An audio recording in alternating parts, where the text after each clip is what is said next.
ایک خوبصورت گاؤں میں ایک بچہ رہتا تھا جس کا نام حسن تھا۔ وہ بہت معصوم اور نیک دل تھا۔ حسن کو کھیل کود پسند تھا، لیکن وہ ہمیشہ نماز کے وقت کھیل چھوڑ کر مسجد چلا جاتا۔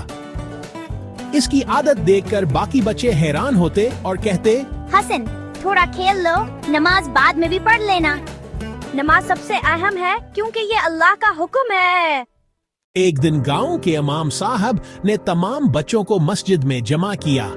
انہوں نے سب سے پوچھا، میرے بچوں، بتاؤ دنیا کی سب سے قیمتی چیز کیا ہے؟ ایک بچہ بولا، کھانے پینے کی چیزیں، کیونکہ ان کے بغیر انسان زندہ نہیں رہ سکتا۔ دوسرا بچہ کہنے لگا، کھیل کود سب سے اچھی چیز ہے کیونکہ کھیل سے دل خوش ہوتا ہے۔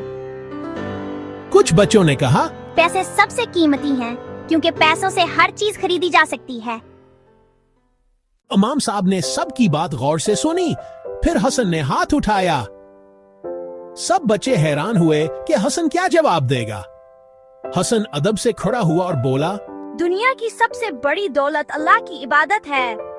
اگر ہم نماز پڑھیں، قرآن کی تلاوت کریں اور نیک کام کریں تو یہ دولت کبھی ختم نہیں ہوگی۔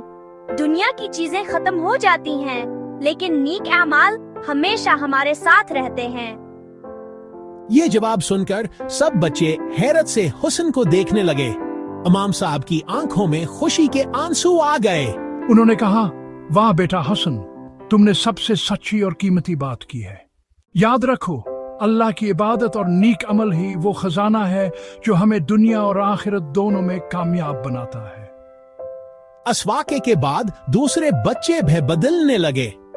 ابو حکیل سے پہلے نماز پڑھتے اور قرآن کی تلاوت کرتے۔ سب نے سیکھا کہ دنیاوی چیزیں وقتی خوشی دیتی ہیں، لیکن عبادت آور نے اعمال ہمیشہ انسان کو سکون اور کامیابی دیتے ہیں۔ ہنسنے کی یہ چھوٹی سی بات پورے گاؤں کے بچوں کے لیے سبق بن گئی۔ اب گاؤں میں بچے نہ صرف کھیلتے بلکہ مسجد میں بھی شوق سے آتے، نماز پڑھتے اور قرآن سنت۔ امام صاحب دعا کرتے کہ اللہ سب بچوں کو نیک اور صالح بنائے۔ یوں ایک چھوٹے سے بچے کی سمجھداری اور ایمانداری نے سب کو یہ سبق دیا کہ اصل دولت اللہ کی عبادت اور نیک اعمال ہیں۔